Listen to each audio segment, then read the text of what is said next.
சர்க்குருவே சரணம், சர்க்குருவே போற்றி, சர்க்குருவே துணை. அனைவருக்கும் வணக்கம். அடியேன் திருப்பூர் ஞானசபையிலிருந்து சூர்யாசியுடன். இன்று 16/11/2025 ஞாயிற்றுக்கிழமை. அருள்மிகு சர்க்குரு பகவான் ஞானசபை திருப்பூர் மாவட்டம் பாண்டிநகரில் அமைந்துள்ளது.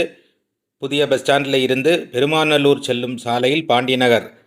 இந்த பாண்டிநகரில் தான் இந்த திருச்சபையானது அமைந்திருக்கிறது. இங்கே தினமும் கணக்கன்பட்டி பழனிசாமி சாமிகள் என்கிற மூட்டை சுவாமிகள் தினமும் அன்னதானம் நடத்தி கொண்டிருக்கிறார். ஏழை எளிய மக்களுக்கு பசி ஆறுவதற்காக உணவை அளித்து இறைவன் மகிழ்கிறான்.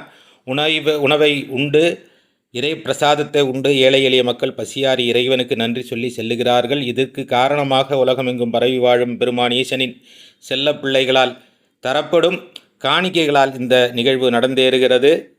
அனுப்பி வைத்த அனைவருக்கும் நன்றிகளை தெரிவித்துக் கொள்கிறேன். இன்று அன்னதானத்துக்காக வந்த காணிக்கையானது 1551 ரூபாய். அனுப்பி வைத்த அனைவருக்கும் நன்றியை தெரிவித்துக் கொள்கிறோம். நீங்களும் அன்னதானத்துக்கு உதவி செய்ய வேண்டும் என்று விரும்பினால் திரையில் தெரியும் எண்ணுக்கு உங்களால் முடிந்த நிதிகளை அனுப்பி உதவி செய்யுங்கள். நன்றி.